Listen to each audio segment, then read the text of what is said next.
Welcome to episode number 18, The Gray Stage book written by Greg Fernandez, Jr. Today we're going to be covering Chapter 9, The Suspicious Activity. There's a section in the Suspicious Activity chapter called In and Out, and we'll be covering that today. It is on pages in the hard copy book, in the actual book 77, 78, and 79. My name is Dan Hennon. We'll be joined here with the author Greg Fernandez, Jr. Also, we've got Sophia, Stephen, and Catherine on the line for today's episode. How's everyone doing today? Doing good. Great, thanks, guys. Well, we've got an interesting chapter. You know, this suspicious activity is a very interesting chapter. And then I like the way, Greg, that you broke down this chapter into easily digestible parts. In today's section, although it's only 2.5 pages, there's a lot in there. And looking forward to this episode. There's a lot of information here, and I think when I read a couple of paragraphs at a time, we'll be able to stop and kind of analyze it a little bit and take a deeper dive into it, because there's a lot here going on behind the scenes that the reader needs to understand as well. And I think these episodes are a good companion to the book when someone's reading the book. This really sheds additional light. So it starts off with the subtitle In and Out. This is Chapter 9 in the book called Suspicious Activity. Continuing on.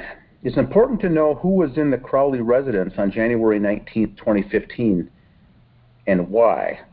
And so this is just picking up, the bodies are found on the 17th. And so previously in this chapter, on the previous episode that we did for the podcast, we covered about what went on the 19th. And this is, just remember, this is 2 days later. This is that Monday now. And so who was in the house? Continuing on. Chris Klien claimed he was in the house with David's dad and brother. David's dad told Detective McKnight that was not true. Authorities respond by never following up on those conflicting statements.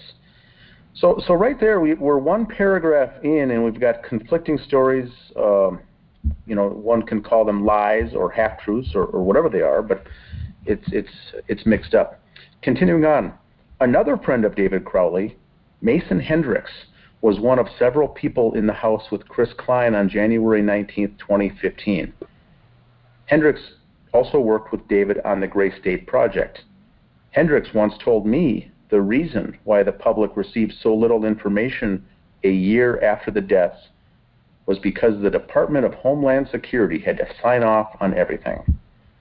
Let's stop there.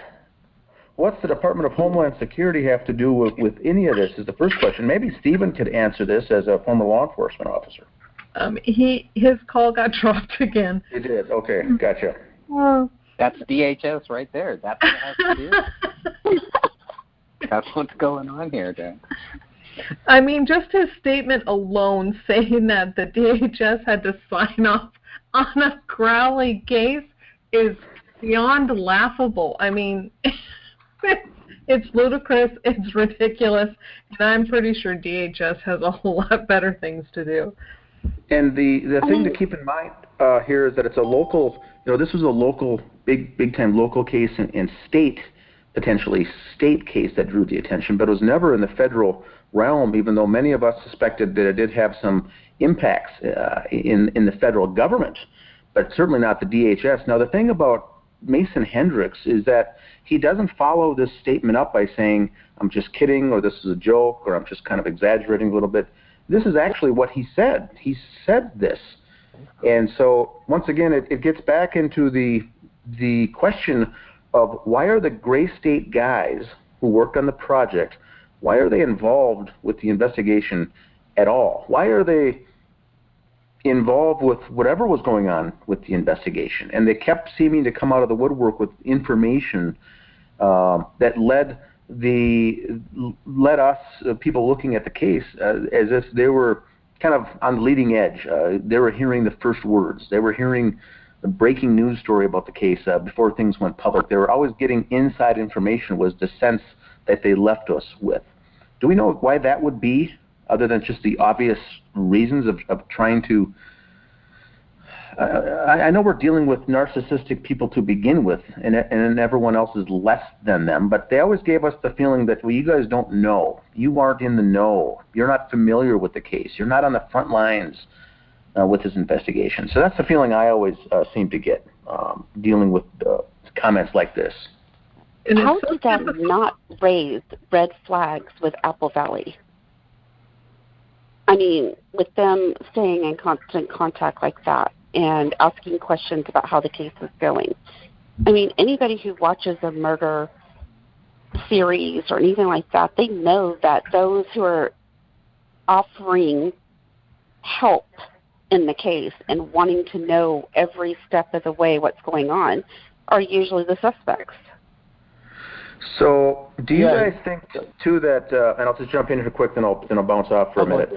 You know, the law enforcement angle, I could see that, and we're going to touch on that in the next paragraph. It mentions, you know, maybe the FBI was involved. That at least makes sense. But Department of Homeland Security means to me that they're trying to drop the seed and plant the seed that this is a terroristic, possibly have with the honor killing, or with David and the Muslim angle is what he was trying to plant the seed.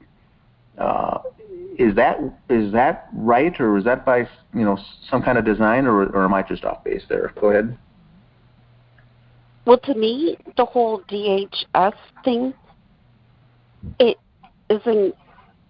contradicts the whole murder-suicide. Because why would they even be involved in that? There were no bombs. There was nothing terroristic that David supposedly had done at the crime scene. I mean, there's nothing. But wasn't there at the very beginning, wasn't there insinuations that there was explosives or other things in the house, maybe booby-trapped? You know, that's another angle that they tried to push, and maybe that's why he used this phrase, for instance, that David may have booby-trapped the house. Sean Wright is the one who said that if I kept looking at this case, that the DHS was going to put a microscope on me. So you have two different people here, Hendricks and Sean Wright, both talking about the DHS. That's pretty weird. And it's just total deflection. Yeah, they're trying to deflect. They're trying to take the focus off of themselves and then try to get you afraid, so then you don't look or ask questions. And there's absolutely nothing I see, no reason at all in anything I see that, come on, the Department of Homeland Security, are you kidding me? They're not going to get involved in it. That would be ludicrous. Exactly. Yeah, absolutely. But it's an intimidation thing, is it not, as far as scaring us off? Attempt, yeah, I'd say that. Yeah, that's kind of what we thought, whereas we took that and almost laughed it off. But at this point, they didn't know who they were dealing with here. That, you know, we knew, we've been around the block before, all of us on different cases, and so we're like, well, that's not how things work. So I still think at this point, when these comments were made to Greg, is that they still were under the impression that we were novice, armchair individuals, not knowing the big picture here is what I think they thought. They really tried to use the intimidation right away and bullying, and that's, they found out very fast that wasn't going to work. Yep. Now we got to go back to the beginning. We're still on January 19th. Why was anyone in the house at all? Yeah, they except for the cleaners. Yeah. Hey guys, I don't interrupt, but it's like the arsonist. He sits in the back of the crowd and watches the building burn down. He's now a fire watcher. He's gonna, it's the same with these guys. But the friction they're giving you guys, it was intimidation, and you guys aren't buying it. And DHS is not even. They don't even care. I agree. Are there any reasons why the DHS would be involved?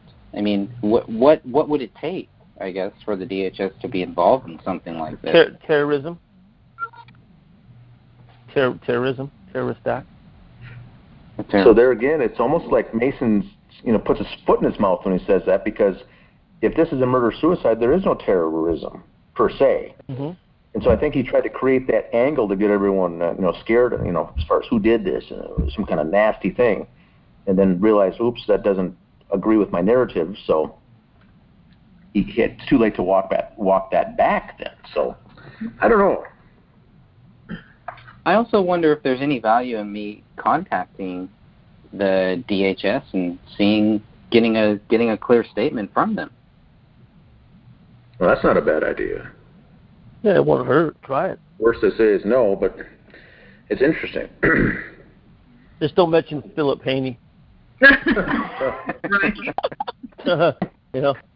I'm on the other side of California, right? Yeah. They knew that they had people that were giving them different stories, and I never understood why they didn't follow up on it. They already had their suspect. Why would they even bother to follow up on it? I mean, isn't lying to police, isn't that something? I mean, you have to be under oath maybe or something, but lying to police, obstructing a case, I mean, I don't know. Maybe there's nothing legally wrong with that, but still lying, more lies. A lot of people in this case have lied, and here we have more proof of people lying. The police know all this. It doesn't bother them, I guess. Yeah, now, there's Stephen a was former law enforcement. Yeah, go ahead, Stephen. Oh, I mean, it could be obstruction if they want to go that way, but you know, the more we look at it, the more they're all involved in it. So they're not going to do that. And Stephen, as a former police officer, what comes to mind when you start hearing lies or discrepancies in someone's statement or statements or something like that? It raises your antenna. Isn't that what you're taught to begin with? That there shouldn't be any lies. There may be misstatements, but outright lies like this. I was in the house with these two people, and they said, no, that's not true. As a police officer, if you're wearing that cap as a detective, even though you may have already have your suspect and the case is closed, that would still raise your eyebrow as to what would cause someone to lie. Why would you make that statement like that? Do you think their ears perked up on that, or do you think they didn't even care? You know what? I don't know. I think they don't care. It's way past. I mean, this is a conspiracy. You know, we're not finding the answers. We have mutilation. We have a sloppy crime scene. We have Freemasons and everything else involved. And you know, and you guys are pushing it. And these guys are the friction you're getting from these other fellas, right? And Hendricks and everything else. I mean, you know, walk away. They're not walking away. Every time you go at them, they're going to rebut it or whatever. And it's I think it's past their 15 minutes of fame, maybe too.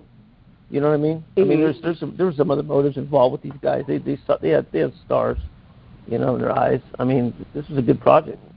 So there's a lot of unanswered questions, but I really think it's coming together. Continuing on, it says, Detective Gummert stated the DHS was not involved in the investigation.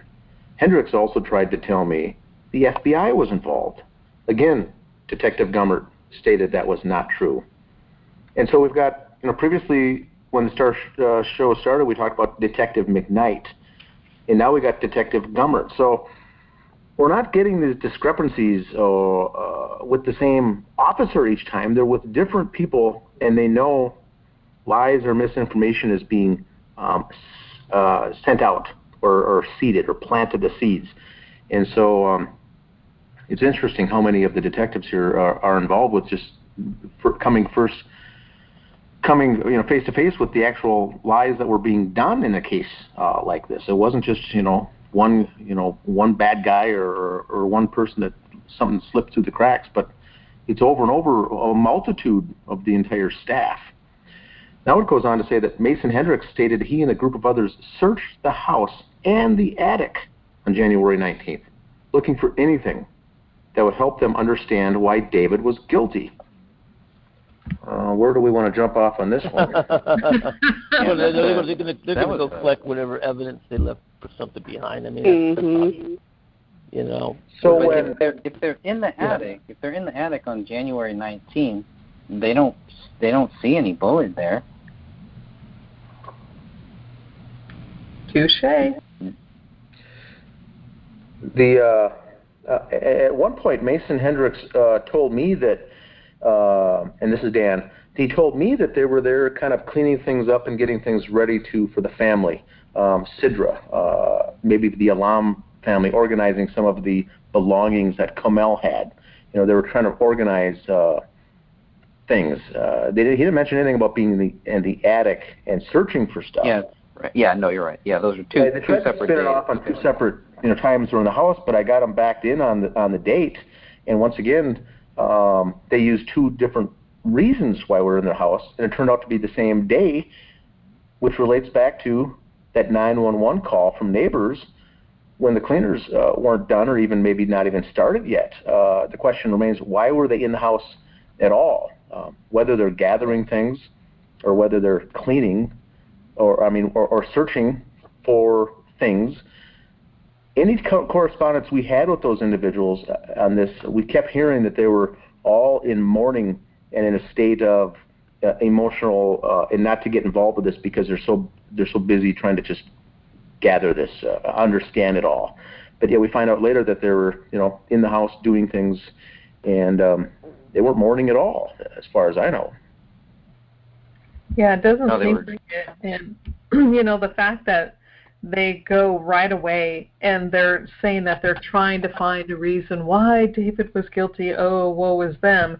And it's just not the behavior of people who, if that was your friend, how many of us would, just find it and take it upon ourselves to walk into our friend's house that hasn't even been cleaned up yet just so we can start our own investigation when the police haven't just barely begun theirs, and then turn around and condemn others who are trying to say, hey, this stuff isn't adding up. They want to condemn us and attack us because we're looking at this and saying, hey, this isn't right.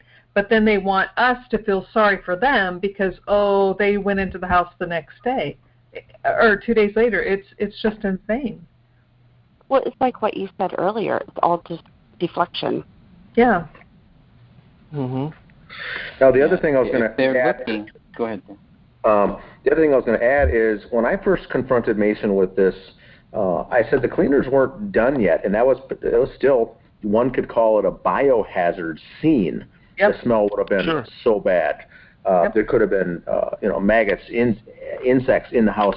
From this is 3 weeks of decay is what was the story back then. I said, how can you go in there? What was it like? And I said, what kind of masks did you use when you entered the house? I said, Mason, you know how bad the house would have smelt? And you were in there fooling around? I said, the hazardous team or the cleaning crew hasn't even been there yet to essentially defumigate, and it would have been a rotting corpses in that house. And so I got him stumbled there when he couldn't answer the fact of what kind of headgear or mask was he wearing or oxygen supply when he went into that house. So alluded to, they had nothing on. They wore nothing. And I've seen awful. I'm sorry. Hey Dan, I've seen a few bodies after a couple of weeks, and usually it was like spring towards summer. But it was in the Bay Area, and it's not super hot, and you can't even. It's usually somebody calls from upstairs in an apartment after 2 weeks. That's how bad it is. And you go in there with Vicks under your nose, and let me tell you something. You hit it on the nose. Absolutely. It's horrendous. The sense would be incredible. Oh my God, yeah. It really is, and decomp is a smell you just never forget, and it's not something that the average person will be able to walk in and just go, oh wow, okay, look, it kind of smells funny. It is so overpowering.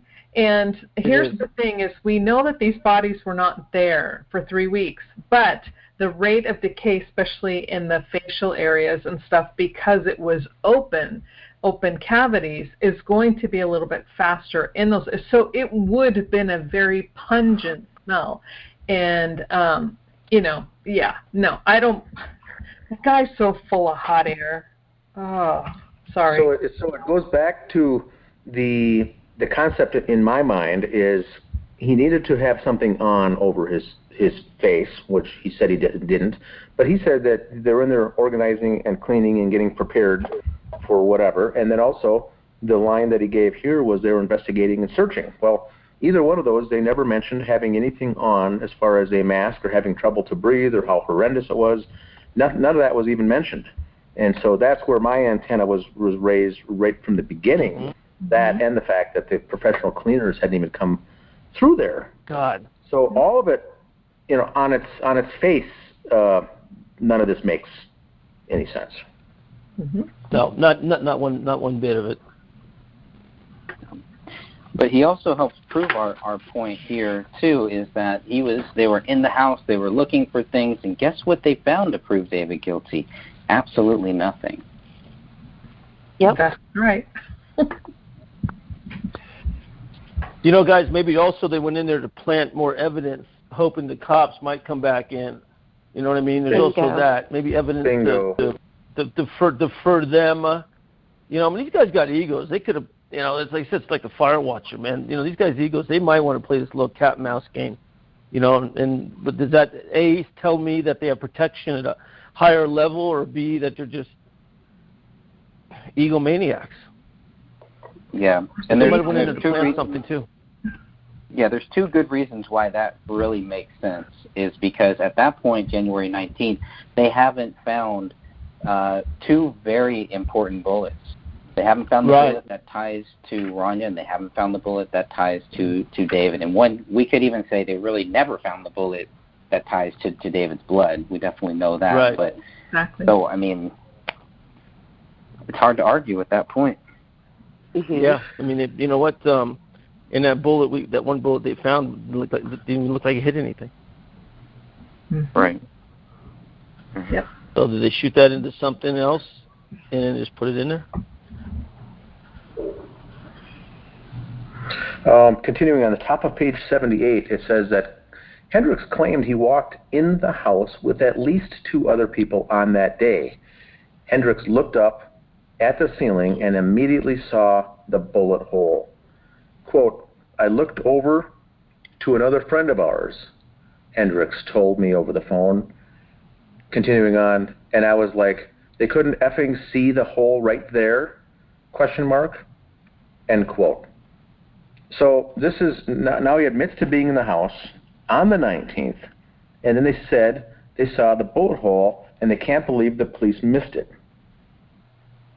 So how did they know that Well, that's the very first question, that when they announced that, when they were posting back and forth on our page on the Justice group, was we saw that they missed a bullet hole, and it was so amazing. And most of us asked them, how do you know what the investigators saw or didn't see? How do you know they missed anything? Mm-hmm. How do you know what they missed? How do you know what they saw? And so right then it got them backed into a corner, because how do you get out of that? How did you know that what they saw and what they didn't see? And so that was them trying to plant the seed that there was a missing hole, that something the police missed, meaning that they know that it wasn't there on the 17th. That's what I took from it. Yep. Well, at the same time, throwing the Apple Valley Police Department under the bus. Now, this is the 19th, and the guys at this point were getting prepared to do an interview with Fox 9 News regarding this case. Remember, they were so busy grieving that they didn't have time to do anything. I think it was the very next day is when they did the interview that aired on TV a couple nights later. That was either the 20th or the 21st. So they were getting prepped to do that at the same time, trying to plant the seed here of a bullet hole all of a sudden. So their wheels were turning. They were thinking nonstop about how to cover all the different angles of their tracks, I think. Is this the same interview that they did where they turned around and did the photo op afterwards? The photo that is posted in the group? The smiling guy's photo? Mm-hmm. Yes, that was the day that photo was taken, yes. Ah, interesting. And do you know who these guys remind me of? Their body language? Chris Watts. Oh, yeah. And I don't buy it at all. I don't buy anything they have to say. They do not have the right response. Their body's not responding. Their face is not responding in a way a real grieving friend would. Just like Chris Watts. And see, the Mason interview. I'm sorry. The Mason interview, I looked at his eyes and such. It was like, there was almost hatred and jealousy, and David did it. He just went nuts, and he still looks like he's so confirmed on that, and. Mm-hmm. Yeah, that's the Danny August Mason. Mm-hmm. Yeah. Mm-hmm. The one he did with Ben Swan. I think so. The one he's profiled off camera there. Where he couldn't sit still and he was all shifty. You can probably notice he never did any interviews after that, as far as I know. Hey, you know what, guys? Though, let's take ego and look into it. And I know that it was Dan Mason that didn't want to sign the NDA on this. But I read the excuses in your book and everything, and it's all horse crap. But I mean, these egos they're so driven. And I just say I got to look at some security behind that, which, like I said, brings it up a level. But I mean, these guys are so brazen. It amazes me in a case like this. I agree. Yeah, I don't know why they just didn't stay silent the whole time. Why are they out there doing this, talking about this stuff? They know people are going to be like, well, wait a minute. Like, nothing has really been done yet. What are you guys talking about? What do you guys know or claim to know that everybody else doesn't know on January 19th? Here's the other thing, too. I pull cases all the time. I just looked at the DA on a case. He won't tell me anything but two things: who's involved and what the weapon was. That's all I need. I don't need anything else. But, the cops don't talk to people. This doesn't get into it doesn't get into the paper. I mean, the reports, it's confidential could be for months. Mm-hmm. It's not public information. The call to the houses, what's in the report, investigations, and these guys are coming up with. I mean, it's like they took the whole thing over. Like you're saying, and the information they're getting should never have been exposed. And that's what's amazing me is that these guys, and then every move that one guy makes, they all make. They're all in it together. Yeah, and it's so typical of narcissists. They want to inject themselves into something, especially those who are involved in a particular crime. They have to. Their ego doesn't let them do anything else, or narcissism. So they will inject themselves and then say stuff to make themselves sound important, and yet the police never thought twice to go, hey, wait a second, your behavior's not matching what we're seeing. Yeah. So, yeah.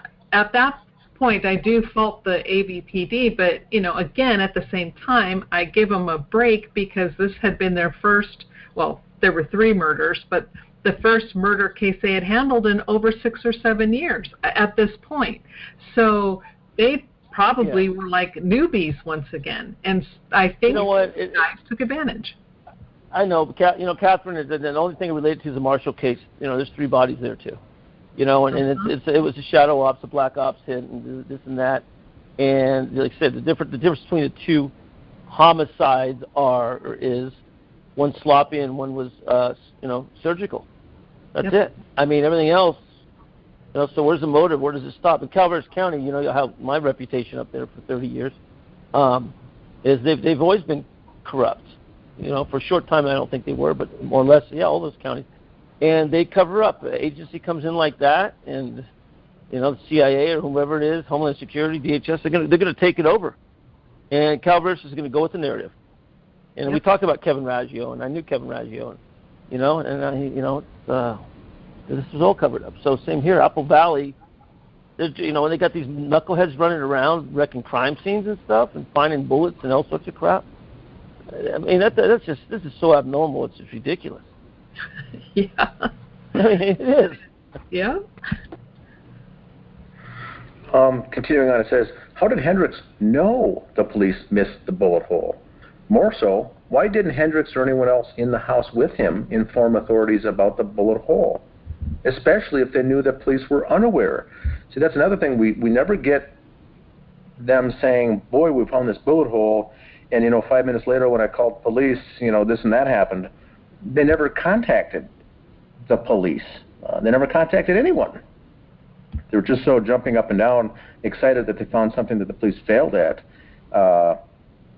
They're willing to throw them under the bus for this, while at the same time being set up for potential interviews as the close family friends of these guys, of the victims, and how sombering this whole thing was, and what an emotional wreck they all are. Well, it's just bizarre. Now, Hendricks was wrong when he claimed David's blood was on the bullet. He was wrong when he said it was proven that item 57 came from David's gun. He was wrong when he said David's fingerprints were on the gun. He was wrong when he stated the Christmas tree was blocking the bullet hole in the living room ceiling on January 17th, 2015. Hendricks was wrong when he stated DHS and FBI had to sign off before the public could get information from authorities. So there's a lot there to digest. Greg, do you want to go over that a little bit in your book? Yeah, as far as all the locations that he was wrong? Yeah. He was wrong in all these things. This is what he's telling me. So when I first talked to him, I know we have the text between me and Hendricks, and we definitely need to do a show on that and go over that and start posting a lot of that stuff. But this paragraph here is pretty much the summary of what I grabbed from a lot of the stuff that he told me while we were texting and a lot of stuff that he told me while we were talking. And so I had noted all of these things, and to see if, okay, well, if they had all of this, then these are all things that would prove David guilty. So if the police would have said, yeah, we have David's blood on this bullet. Yeah, we have David's, we know that item 57 came from David's gun. Yeah, we know we have David's fingerprints here. His fingerprints were there. There was a few other places. Hendricks said that the fingerprints were on the laptop, that there were footprints all over that house, that there were bombs, that the police called bomb squad. There's a few other lies, a few other things that Hendricks told me that all ended up not to be true. And at that point, it's like, well, okay, first of all, why should I take anything that you say seriously? And that's why a lot of the stuff I ended up taking out of this book, because it's like, well, I don't want to get into the he said, she said thing. It's like, dude, you're wrong. You are completely wrong. The facts prove you wrong. So I just wanted to kind of keep it as a very summary, because that could have probably been 20, 30 pages just in that that one section there of his quotes and of him trying to explain to me why David was guilty. So if this is his reasoning why David was guilty, he was wrong on that, and then he's helped prove our point that David isn't guilty. And at that point, Hendricks should know better.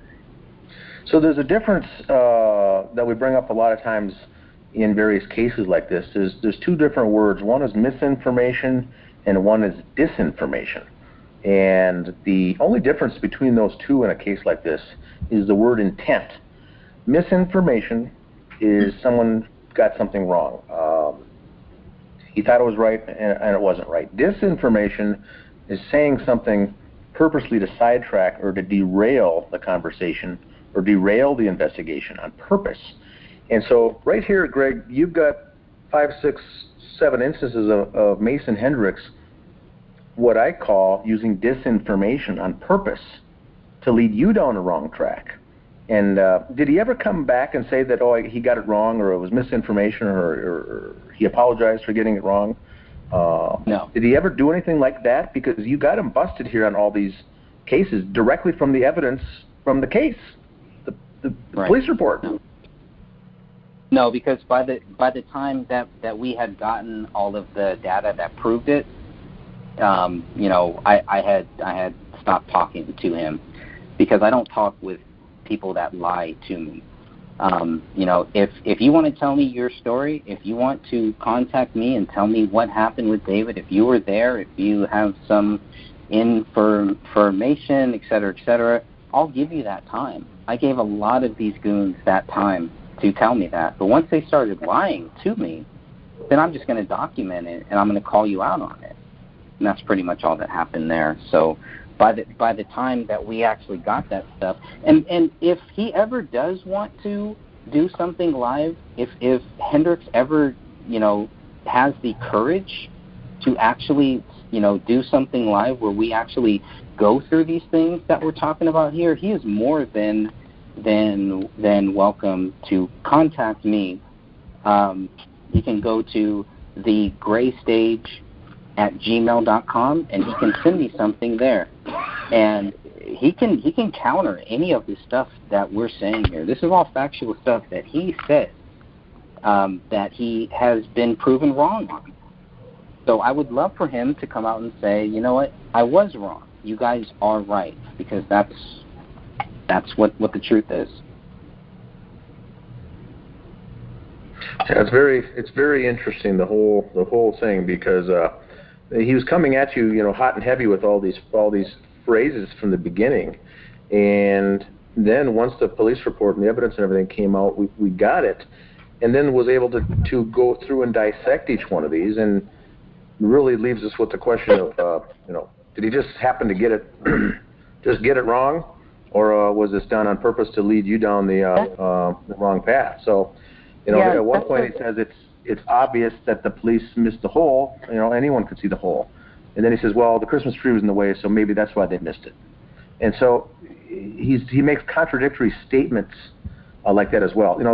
David's blood was on the bullet that killed him. Well, his DNA was, but not his blood, and the evidence certainly showed that. So, but once again, it's him inserting himself into the case where a normal person wouldn't do that.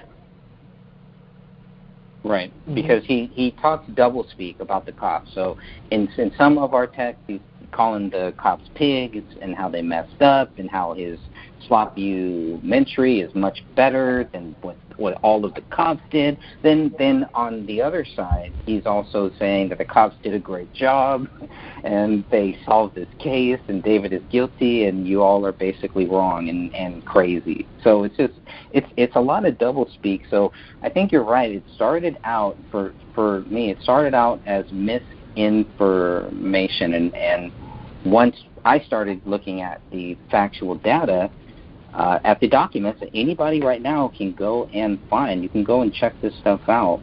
Then it's like, okay, either he didn't know or he's basically lying. And either way, at that point, he's not really helping me to get to the bottom of this case. It's just throwing sand in my eyes, pretty much. Correct. Anything else on that one? Anyone got anything on those lies? Have you guys? I don't know if you guys know. Do you guys know that these goons have lied about this stuff, or is this all new information to you? No, I've known about it since we started researching this case. Well, I did not know about the DHS and the FBI, and so that's why it cracks me up. And the only thing I would like to add here is that, in my point of view and in my opinion, this was him purposefully putting out disinformation. There are far too many lies. Everything he says was a lie and a distraction and a detraction. So the fact that he stated all of this to get people to go into a different direction was purposefully done. So to me, that makes it disinformation, in my opinion. Right. Which I think you're right on that, because he was kind of hoping that I would take whatever he was saying and just put it out there, and share it in our group at that time. Which it's like, well, you're more than welcome to do that yourself. If you're going to feed me false stuff, if you're going to feed me these things, I'm not just going to put that out there. I'm going to actually fact check it, do some real fact checking on it, and I'm going to hold on to this data until I can prove you right or prove you wrong.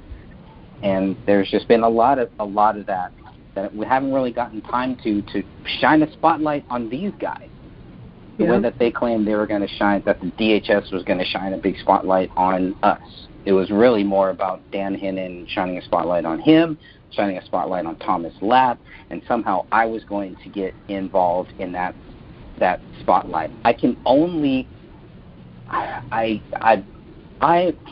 say that I know the same things that these goons contacted me with. I am sure there are many people out there that are listening to this. They probably contacted you too and said something very similar. Oh yeah, and I think. He contacted you too, right? He contacted a lot of people. Yep. Starts out nice, right? He's your best friend. friend. No, he wasn't nice to me at all. He wasn't nice to you. Okay. He was rude from the get-go, and I'm just like, hey, dude, you don't know me. Don't talk to me like that. If you want to talk like a decent human, we can have a discussion. Otherwise, don't bother me. And, then he pulled it back for a second, but then all of a sudden it's like, you guys don't know what you're doing. You're da-da-da-da-da, knock it off. And I'm like, don't tell me what to do. You don't even know me. Don't tell me what to do. Yeah. And it was Mason Hendricks also that told me directly that it was Sidra, Comel's sister, that set up that GoFundMe to raise $6 million for her ailing mother. When we know that Dan Crowley set that up himself. And so he wanted to steer that away to make it look like it was done in good faith as well. And so, once again, I've got those screenshots, and I saved the correspondence. And It's all very interesting. Now, for the newer listeners out there, and I think Stephen could benefit from this as well because he's fairly new into the case. The reason they talk about the DHS and the FBI signing off is because 3 or 4 months into this investigation, we were clamoring that why isn't this investigation done? What needs to be researched? And then it got to be 6 and 7 months along, and they said there's nothing. We're not done yet. We kept hearing this. And then it got to be 9, 10 months along, and they said the investigation is we're still wrapping up. And what we said was, if this is all nice and tied off in a nice little bow and this was an easy investigation, what's taking so long? And so it came to be the January the year later that the investigation was done. It took a full year. And now looking at some of the the details in the reports, they were waiting on a lot of things to come back and whatnot. But that's when we kept pushing is when Mason Hendricks responded back by it needs to have federal sign-off before they can do it, before it can be released to the public. And so that's when those kind of things came in. Then he said, the FBI has got to sign off on all this. And so it was using it to placate us to say, just hang tight. It's more of a stall tactic because it's not ready yet. It's not done. The reports and everything isn't done. It's not complete yet. But we were saying, why wouldn't a case like this, the investigation, be wrapped up in a month or 2 or 3 months? Sure. Certainly not 6 months. Exactly. And so I wrote my first article when this was 9 months old by saying, how can this possibly take this long when we have all the information you need? Official narrative, that is. I said, here, I went through my whole list when I wrote that first article about the case. 9 months in, we still didn't know anything. And so all that was going on those first 9 months was banter back and forth between people and members of the group and characters like this. But then once that investigation got done, all this started making more sense. But that's where that came from. He was using it as an excuse that they needed to sign off on everything. Right. Well, the way you explain it, Dan, and I am catching up with that part of it today, was very interesting, like Catherine said about a DHS and the feds. But what does he have a connection there? I mean, if he was comfortable saying that, blurting that out, as brazen as he is, maybe they'll throw him under the bus now. But at that time, he felt he was untouchable, and if he acted like that, I mean, like you say, it's not normal for even narcissists and stuff. But this is a serious murder case. This is, like I said, a house fire or something. And he comes out that brazen, and those are some of his first statements. He's comfortable stating that. I mean, think that maybe these guys were the hit guys, It does go up higher. Apple Valley, taking that long for a case like this. At the Philip Marshall case, they closed that in Greg, less than a month, right? Yeah. And they actually had a whole summary. They gave us a whole summary of everything that they exactly.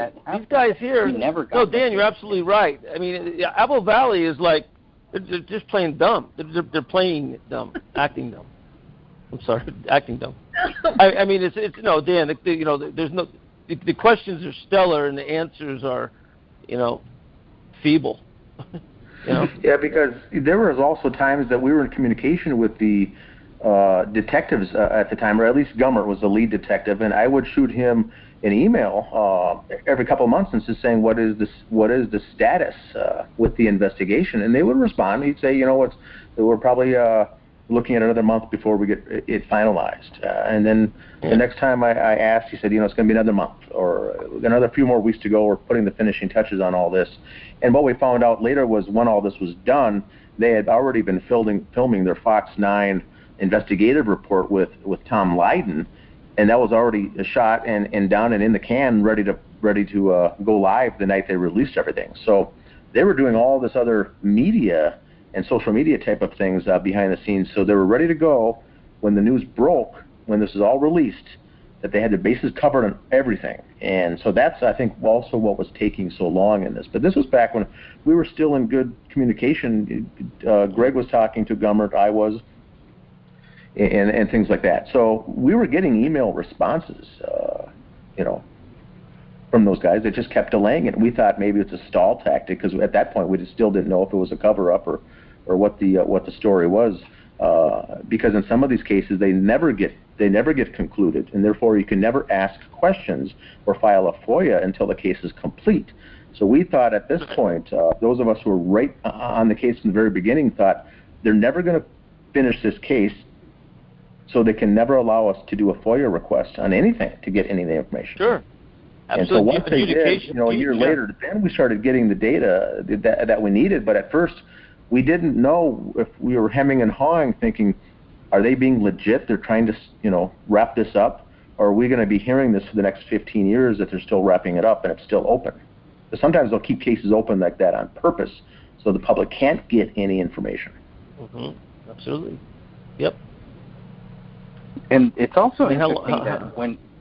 Go ahead, Steve. Oh, I just say, how long did the Warren report take, right? Right. I mean, really. Yeah, and there's still a lot of questions on that one today. Well, yeah, but anyway. But no, that's a long time, Dan. Yeah. And even after we did get, because remember, at first, all that we got was 94 pages of police reports, and then we got 464 photos. That was it. We didn't get any DNA stuff. We didn't get any coroner stuff. We didn't get any of the phone records, the financial records, none of that. We had none of that stuff. So during most of this time when I'm talking with these goons, I don't know any of that stuff yet. So I don't have any counters, and they know that too. So they're free to tell me whatever they want to, knowing that I can either take it seriously or I can try to, keep my mouth shut, or I can say that they're wrong, with them knowing that I don't have the facts to prove that they're wrong at that time. Obviously, later on, all of that changed.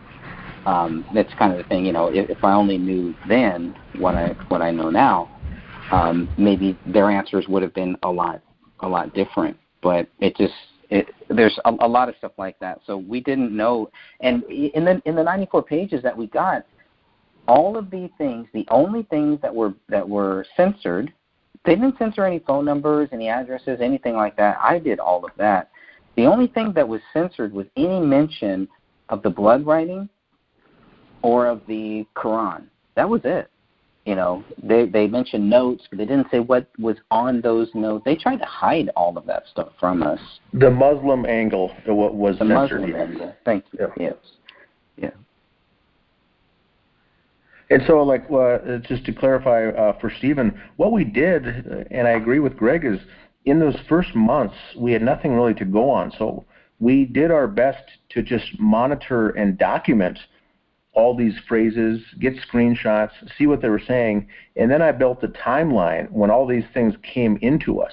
Not the timeline for the crime and the investigation of the crime, but a timeline of the answers we were getting and the facts that we were getting sent to us and the things that were happening in the background. More of the aftermath, because then once the police reports came, we were able to go through then and dissect and prove that these things didn't happen, or the timings, it didn't make sense, or things like that. So we were busy documenting all of this in the first year. Who was contacting us? Who was reaching out? Who were the constant main players that kept showing up in the scene, that kept inserting themselves? And then we had a constant array of Facebook profile people contacting us as well. And it turned out to be the same people with different pseudonyms and fake Facebook profiles.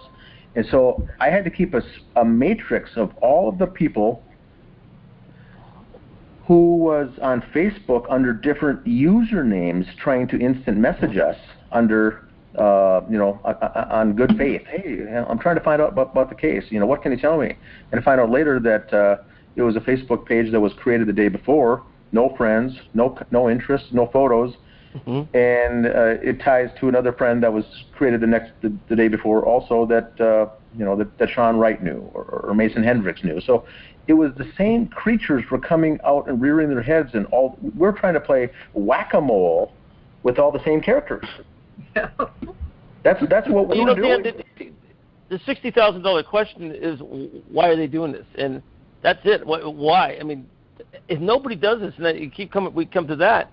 And that kind of effort, which is not a big, stroke of genius, but I mean, there's definitely motive there to put Facebook profiles up, and you smart, you look, there's nothing there, there's no meat to it, and if you link it to whomever. Super red flag. I mean, what's their, what do these guys want? And it's only going to get more interesting in the next paragraph. Mm-hmm. So we've got Mason Hendricks pretty much covered in this about all of his, and I call them shenanigans, because it's the same people inserting themselves and calling us conspiracy theorists, and at the same time we'd say, well, if we're a conspiracy theorist, and you already know what happened in the case, why are you giving us the time of day? I know that I wouldn't go on a random conspiracy site and start egging on people about things that I don't believe, nor would I even care about. Why would I spend my time that way? And so they never had an answer for that, unless they'd come back and say that, we're doing this for the family. We're doing this, they'd inserted an emotional attachment somewhere. This is where we thought that there were federal operatives or agents involved, because they were always throwing the emotional angle on it. And then anytime someone from the general public who was starting to follow the case that didn't know a lot about it would jump on and then agree with them by saying, you know what, you guys are really going after the family. What's your problem? Maybe you guys are the bad guys. And they would take the sides of, Sean or Mason, Danny August Mason, and everyone else, because they'd bring an emotional element to the case and make us look bad. And that's clearly a tactic to do precisely that. And so we knew then at that point that they were not novice folks out there just trying to derail us. They were doing the heavy hitting stuff that would really try to discredit us. Everyone in our group that was on our side, they went after to try to discredit our whole group. Anyone that was supporters of Dan and Greg at the beginning, they were all nut jobs, nut cases, they called us. Mm-hmm. So we see that today in actual real life stories. But I'll continue on here with the next session. Was Mason Hendricks also wrong when he stated the pact theory came from David's parents? There's no evidence of a pact between David and Kamel to commit suicide and murder their 5-year-old daughter. But that hasn't stopped some from trying to connect those dots. David Crowley's neighbor, Judy Prochnow, still believes there was a pact between David and Kamel to ascend out of this world by committing a double suicide murder. Even so, Judy told me, I don't think Dan or Kate Crowley, this is the parents of David, I don't know for sure, but I don't think they didn't want to believe that David even did it. So I don't think they even thought of a pact theory, end quote. All right, who wants to jump on that? Catherine? Sorry. Oh, the old pact theory, huh? That didn't even come from the police. The police never even really said much about that, but these guys sure did. But again, I just see it as they come up with so many different stories, like you had stated, somebody had stated earlier. They're just throwing out as many ideas as they can possibly think of just to keep the focus off of themselves. But at the same time, they're trying to sound important. I just can't take anything they say seriously. So I'd just like to add what Dan was saying earlier about how they would go after those who believed that there was more to the story than what we were being told and weren't believing the official narrative. All of us are still being attacked to this day. And they're still pushing the pact theory to this day. Oh. And, it's crazy. Yeah. I would say a pact theory makes sense with two adults. You usually see it with a girlfriend, boyfriend, or a married couple or something that are involved with drugs or some kind of other element, hallucinations, satanic element, whatever. We've seen the pact theories to that effect where that has actually happened. Never have I seen anything that I've read or researched that involves a child or a 5-year-old daughter that includes that. So right away that raised red flags about that. But then they kept pushing it. Now, the fact Right. that they pushed it, there was no evidence. There was nothing. Usually a pact like that, there would be something in the suicide note. There would be something explaining it. There would be something, here's what we're doing and here's what we want to do, and here's how we want to get to that. Here's the means to the end to get there. Well, there was nothing. There was no evidence to support that anyway. So they inserted the pact theory. And now we get Judy Prochnow, the neighbor, who comes in and gets involved, because now we've got to ask the next question is why is she, a neighbor, seemingly has nothing to do with the case other than just being a neighbor, inserting herself into a Justice for David Crowley Facebook group. And so then Yes. she comes in now and starts, taking sides on different things. And then, this was, her first appearance was February 14th of 2015.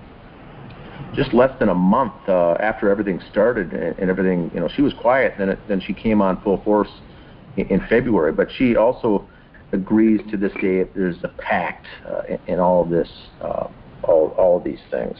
But there's no support. There's no evidence. There's no documentation. There's nothing ever to say that here's where we got that from or here's why we believe it.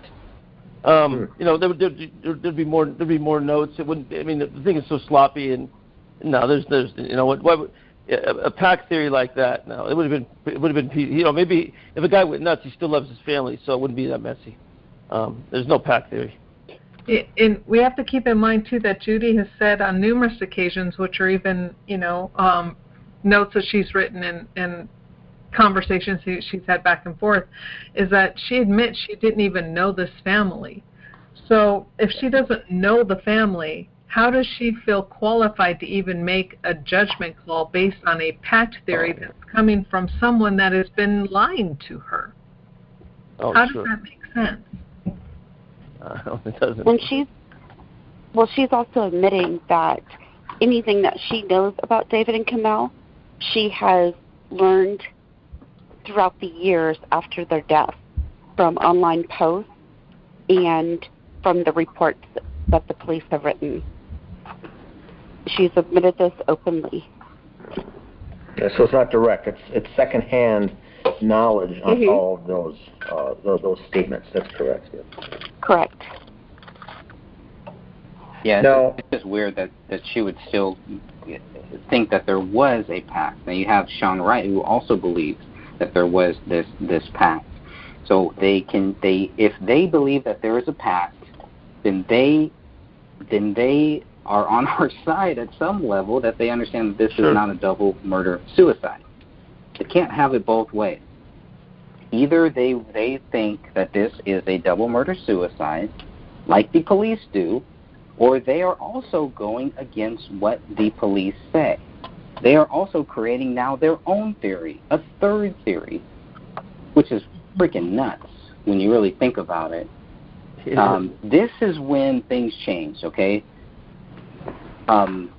Hendricks was the only one that went back on this pact theory. He's definitely the smartest out of all of these goons, definitely, from what I can see. Maybe smart is not the right term, but this was damage control here. When they start telling people, David Crowley's friends, David Crowley's family, David Crowley's fans, when they start telling them that there is a pact theory here, that not only did David do this, but that Kamel did this too, they lost a lot of the sympathy that they had gained. Completely lost. A lot of people who were willing to think that maybe David was guilty, when they started saying, well, now Kamel's guilty too, they lost a lot of different people. Probably, I don't know this for sure, but I'm assuming a lot of probably Kamel's family too saw that they were full of crap at that point. Finally, you have the sloppumentary was about a pack theory. That, if you really watch it, it's subconsciously supposed to show you that there was a pact between David and his wife to kill themselves and kill their 5-year-old daughter. It's crazy. It's craziness. It is correct about the documentary leading you down that path. And they used the recordings that Kamel and David made at the end of August and then again at the end of October as their reasons for why they're saying it's a pack theory, and that Kamel put the idea into David's head. This is not coming from me. This is coming from them. And if you listen to those recordings with headphones on, you can hear where the edits took place for them to put it into the documentary. So we're not hearing the true recordings. We're hearing edited, highly edited versions of them, the recordings, that they wanted us to hear in that documentary to lead us down that path that, yes, Kamel was supposedly crazy, and I'm saying that in quotation marks, and that she and David made this pact, and then at the very end, you know, they committed this horrendous act. So here's a statement. I think, Greg, see if you'll agree with this. This is very early when this was all first happening and everything was boiling over.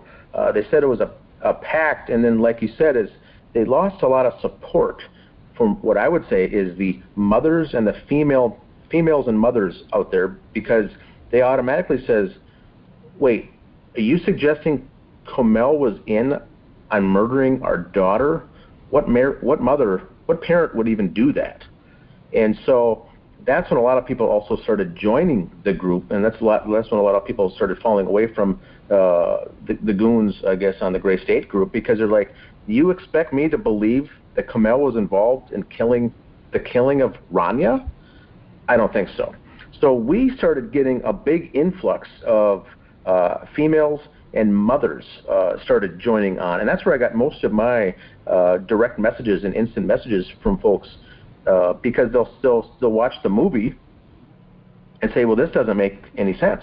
And it's not guys, it's not men, it's mainly females that say, well, there's no way. So I think that's when they had to craft it to become, you know what, she was crazy. She was hallucinating and she was crazy. Even though they had a pact, she wasn't in her right mind, because that didn't, you know, she was in her right mind, that didn't play well. That mothers didn't agree with that. Parents didn't agree with it. They know, anyone who's a parent, you would just know that you would not kill your child, no matter what was going on.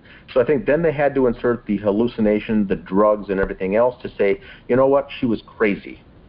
And that's what we see in the documentary. The Eric Nelson report is, she's crazy, he's crazy, they're both crazy. There was some kind of a pact. I think that is a subliminal message in that whole movie, is that what you end leaving with, is that it's a pact. And I think that's where that movie, when people see it, normal parents watching the movie, first thing they do when the movie's over is they do a research onto how to find the justice page, and then leave us a note by saying, I want to join the group because I don't believe it. The whole thing's BS. I hardly get males or men that direct message me after seeing the movie. It's always the female and usually mothers that say, there's just no way any mother would do that to a 5-year-old daughter. Right. I call BS. So I think that's what's really helped us out is the Eric and the guys who did this behind all these shenanigans and narratives. None of them are parents. Only David was. Sean Wright had a young daughter at the time, but they were the ones introducing these theories that I don't think they consulted, you know, any mother or a female before they started introducing these theories, because it fell on its face when they tried to insert these speculations. Well, if I can interject, you're absolutely right.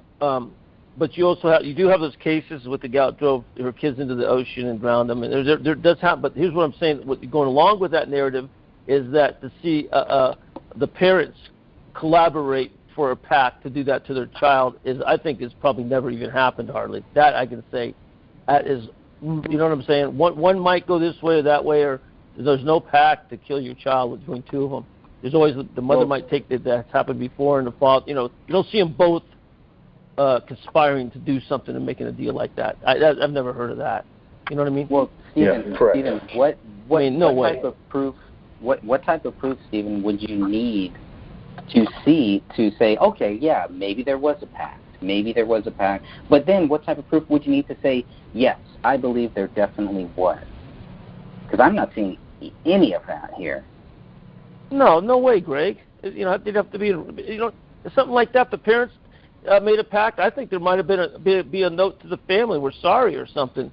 You know, I mean, that's a very emotional, planned out. I mean, the goes through your mind to do that for both parents to collaborate to do that. I think you would have. I mean, there'd be a note. I would call that. And not only that, the so-called suicide note on the thing wouldn't say, "I have loved you all with all of my heart." It would have said, "We have loved you." So they let that out. And another point I wanted to bring out, too, that these numbnuts didn't think about is that we have it on, there's audio of when, Camilla's talking to David, and she's asking, well, am I crazy? A crazy person doesn't ask if they're crazy. They don't know that. They're so far gone, they can't see that they're crazy. Yeah. So the simple fact that she's asking, this is scary. She was so afraid. She was scared is what she was. She was not crazy. So I really wish I could just stuff a sock in some of these people's mouths. I know that I was one of those female viewers who watched the video and immediately started looking up the group after I finished watching the video or the movie. I mean, it made no sense. And I had way too many questions at the end, and I knew I had just been lied to. And that's how I came to the group, was watching that documentary. Mm-hmm. Yeah, I think that's the main demographic is the parents or mothers or females that have children that they watch it and they're flabbergasted that how can this even transpire? How does this happen? And it's right, because we know that there was no pact, and it's not a theory. It did not happen. There never was a pact. Mm-hmm. Yeah. Now, Judy goes on to say that I'm guessing that the parents don't believe it because they don't want to. Now, that's a fact. I would say that most parents, after this took place, are not going to believe if there was a pact that one took place. So Judy's right in laying the foundation there by saying, you know what, it's probably going to take a while for them to come around to even buy that or even subscribe to that theory. That is a fact. But then she says, maybe they never even thought of it. Who knows? But the question is, why is Judy inserting herself at all in any of this? Right. Now, the best part is yet to come. The quote says next, Judy says, "No one was in the house before the cleaners," end quote. This is the statement that she says, and I'm going to end right there, not even going on to the further statement. She has said this, and this statement has been said multitude of times. Now, because we've got the reports, the investigation reports, the police reports, the dates, the 911 suspicious person call, we know that they were in the house. So that's the question. Why would she say that? Now, what she's saying, why is she saying that? Is she says, because I'm the neighbor, there was no one going in and out of the house until the cleaners were done and signed off and finished their job. She's saying that on authority. So I think that's when they had to bring her into this, because now she's a credible witness as the next door neighbor to say, you know what, no one was there. But I think she's playing a role there. She's playing the credible neighbor role. But we know for a fact they were in there before. Yeah, which actually leads toward the theory that there were people in and out of that house even while the crime was being committed. Because if she didn't see these two, Mason Hendricks and Chris Klien, who state they were there, they openly say, we were in that house. And then Judy's like, well, no, nobody was there. Well, obviously she wasn't good enough she wasn't as astute of an Oh, you know what? She's Gladys Kravitz, guys. You know what? I looked at the proximity of the residence, and you know what? There's no way you couldn't miss it. I'm still surprised that they didn't hear the gunshots. I mean, really. I mean, she's watching out that window every day. Yep. Yeah, that's it. I mean, come on. That's what I'm My call. I call her Mrs. So is she protecting the Gray State guys then? No, somebody got to her. Somebody with a federal badge got to her. That somebody walked in there, or even could have been a sergeant from the department. Some sort of authority. Yes, Sophia, they got in there, got to her. Yeah. She got some backlash. She got a lot of backlash from the Gray State goons after our quote-unquote debate that I did with her for some of her statements. And this was one of those statements there that I know she got, or maybe she doesn't know that she got backlash. They may not have even told her, but they told me. So I know that there was some backlash based on some of these statements that she had made that the Gray State goons had countered. Yeah, I think Catherine had the best statement there that Mason himself has agreed and said it in writing publicly that he was in the house before the cleaners were done, admitted to it. So the question comes into play as to why is she inserting herself, or why was she told to make that statement, or why did she push so heavy on that statement? And it only concludes is she compromised, or is she doing the bidding of someone else? Did someone talk to her to say, you know what, you got to set that record straight, because we're going to have egg on her face if we find out other people were in there. And so maybe someone with the badge did say, you know what, set the story straight on this, because we're going to look incompetent if this story gets out as to what actually happened. So that could very well be the case. But I think that she was playing a role there. She was, Dan.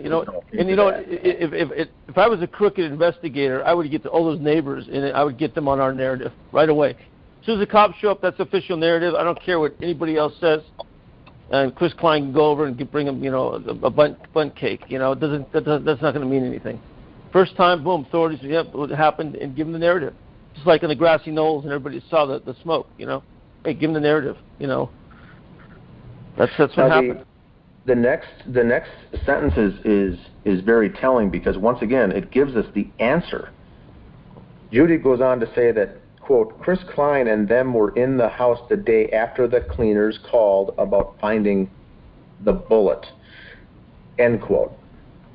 Or Greg goes on to say then that when I reminded Judy that Klien was in the house on January 19th, she responded with, quote, well, the cops might have said that, but they weren't. Judy believes Chris Klien was just wrong about the date he was at the Crowley home. He just must have gotten the dates mixed up, end quote. Wow. See, this She's still repeating that. They're backtracking. Now you're starting to backpedal on some of the things, saying you got it wrong. So when I go and get the suspicious report for the FOIA request for that 9/11, when I get the 9/11 phone call on the 19th, that's when the phone call with the neighbor called for suspicious activity in the house. That was the 19th. That was not wrong. The 9/11 dispatch didn't get it wrong. That was the 19th. Cleaners weren't done until the 20th or after.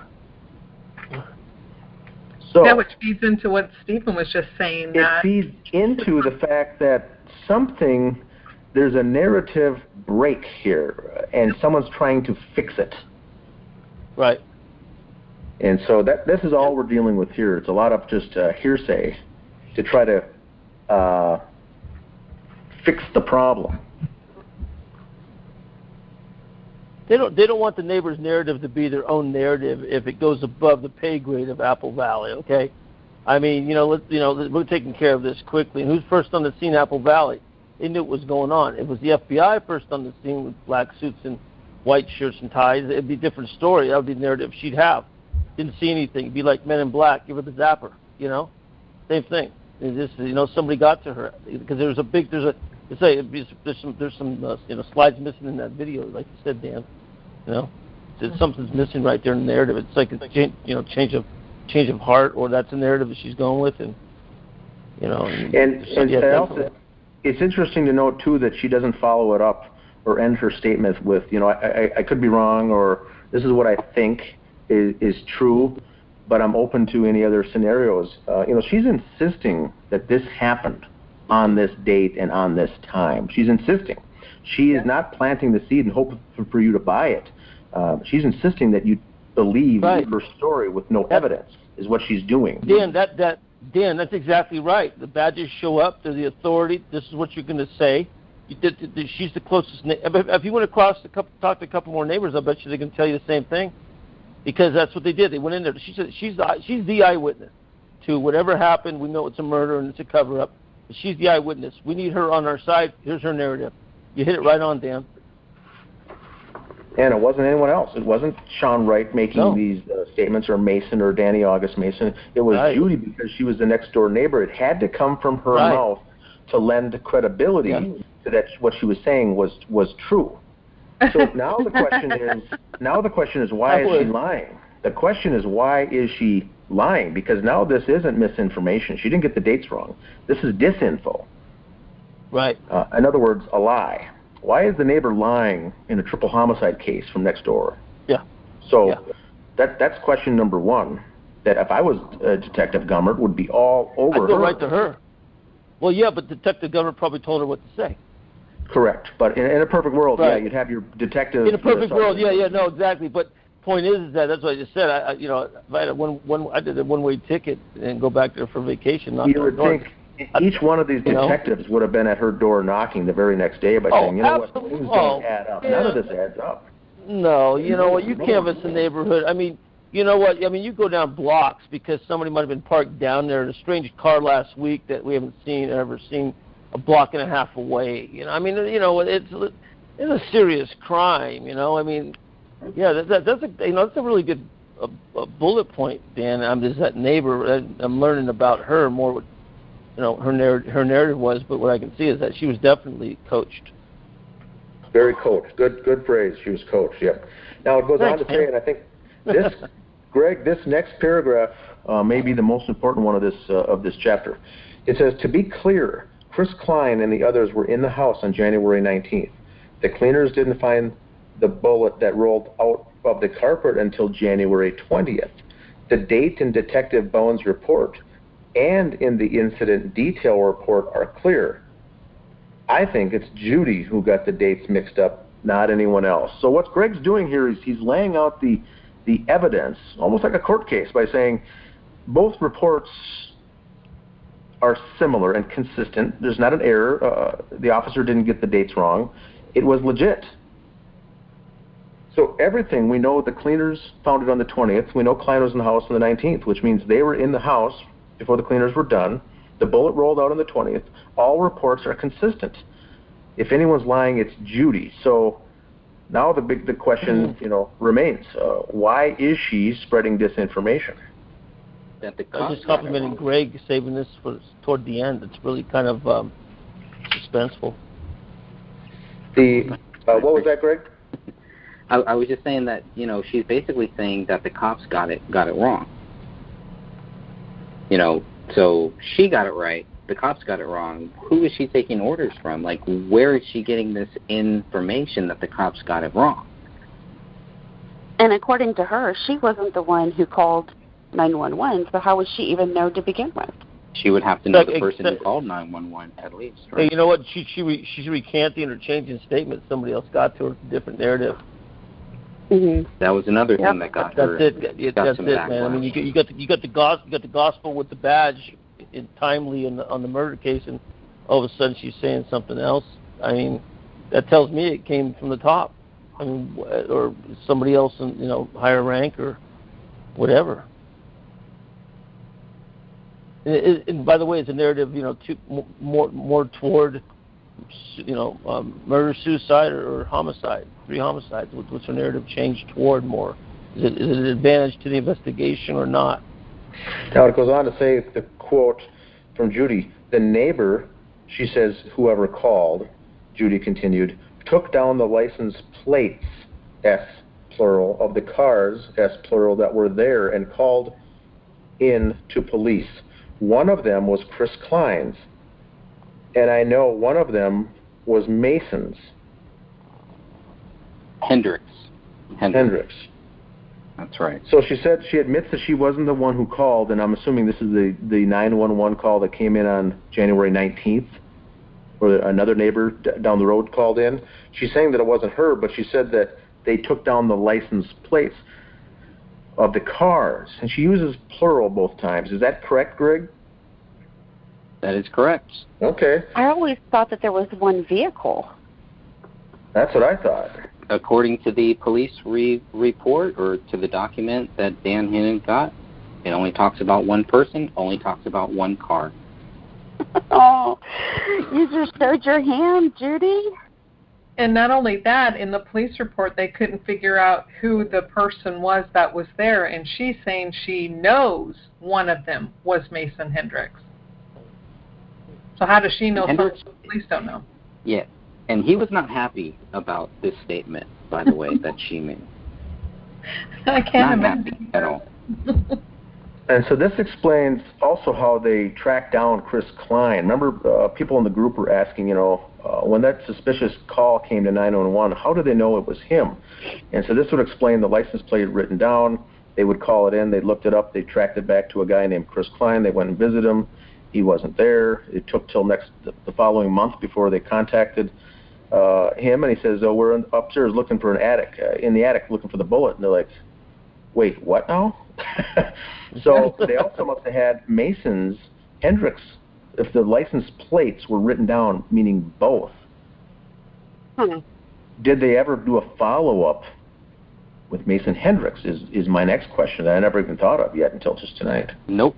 He is not mentioned anywhere in any of the documents that we have.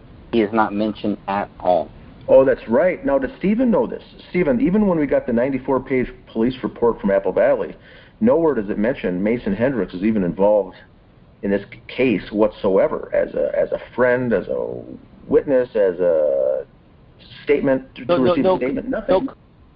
No contact, no witness. He's not listed anywhere with his horsepower on the reports or anything. He's wiped clean. There's no mention of him at all. And he is one of the last people. Okay, you know what? He is one of the last people, Stephen, to see David, to show up at David's house. He was sanitized. No police report, nothing. Dan, good word, Dan. There you go. Great. Sanitized, yeah. Now, you call Hendricks the leader of the henchmen, or would you call Mason the leader of the henchmen? Well, if you talk to Sean, Sean's the leader. I mean, listen, you got a bunch of A types in this thing. I mean, I think this thing's ready to implode, explode, what have you. I mean, I think we stay on this thing. Somebody's gonna, step on the what. These guys, every time he mentions one or the other, it's comical almost the way these guys respond. But yeah, Hendricks not being anywhere as a contact, that's interesting. I didn't know that. Maybe I'll look into that. His name and his, a name, address, phone number, who spoke with him to get a witness statement or any kind of a statement is not mentioned. His name is not in that report. Yeah. Greg, is it true on that 488-page report, if you do a PDF find or a search on the last name or first name Hendricks, it comes back with no results? That's right. Wow. No kidding. So he's the only one sanitized in this whole thing. But when the Fox 9 report did the sit-down interview, he was the lead star telling the narrative. They had him playing another role as laying down the narrative, saying how much they loved each other, and Comel would finish David's sentences, and all this tying in the emotional aspect of how they were such good friends. And then at the same time, he would, admit that he would tell David that, I'll get her, I'll take her from you. And he talks out of both sides of his mouth all the time, constantly. Catherine, I'm sorry. So Hendricks was after David's wife? He had the hots for her, for sure. Really? Yes. Man, there's so much motive with this guy. Man, this guy is like sanitized, like Dan says.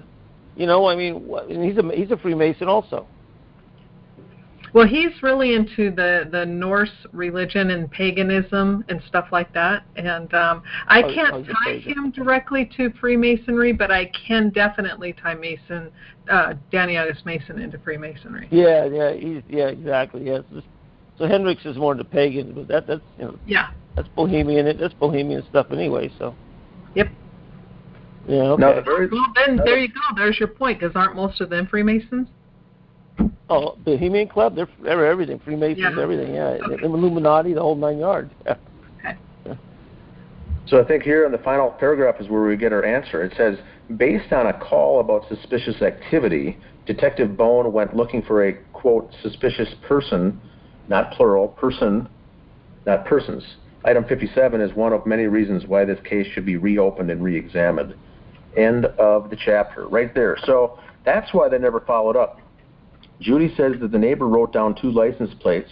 She knew one was Klien. She knew one was Mason Hendricks. Police followed up on only one, which we know was Chris Klien. They never followed up on Mason Hendricks. So once again, any mention of anything that he's even connected to has been sanitized out. Wow, Dan, great find, man. Yeah, you too, Greg. I'm sorry, great find. That's awesome. I did not know that. And she herself, Judy, so that's why Mason Hendricks was upset with Judy's comment, Greg, because he wasn't supposed to have any part of anything, and now she throws his name into the ring. If he didn't want his name attached to this case, he should have never done the interviews. Well, I don't know if that's the case. I don't know if he wanted his name attached, but I know it sounds like to me, and I think Stephen can agree, that for some reason his name was eliminated from this altogether. Not one mention. I couldn't give you a reason, Dan, except that this thing stinks to high heaven, like we've been talking about. But and now Judy makes the statement and kind of brings his name into the mix with an actual license plate at the scene before the crime scene was clean, and police, in particular Detective Bone, only follows up with Klien, not both license plate numbers that he was assigned to research, but just one. Yeah, he's also one of the first people that is, if you go back to the early news reports, you'll find a lot of his quotes in there. So he's out there saying, I don't know what happened, David wouldn't do this, et cetera, et cetera. There were 2 notes, they don't make sense. So he's out there from the very start. It's really odd that there's no police report or anything on him at all. And that's all that I've got. That's all I've got for this chapter, Suspicious Activity, for Chapter 9 in Greg Fernandez Jr.'s book, The Gray Stage.